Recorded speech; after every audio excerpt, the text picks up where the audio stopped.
gì?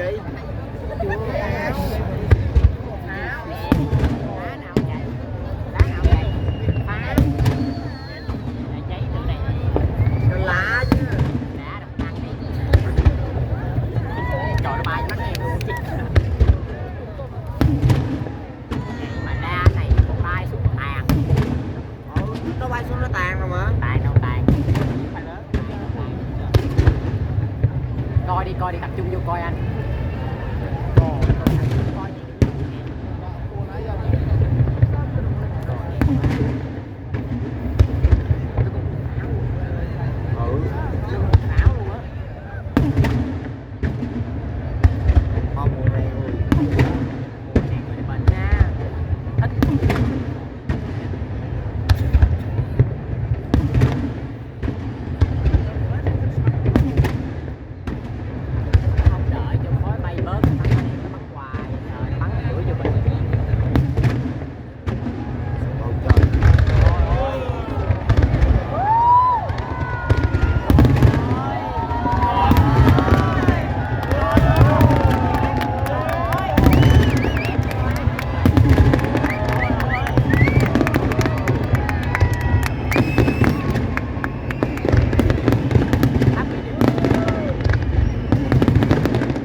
Kìa.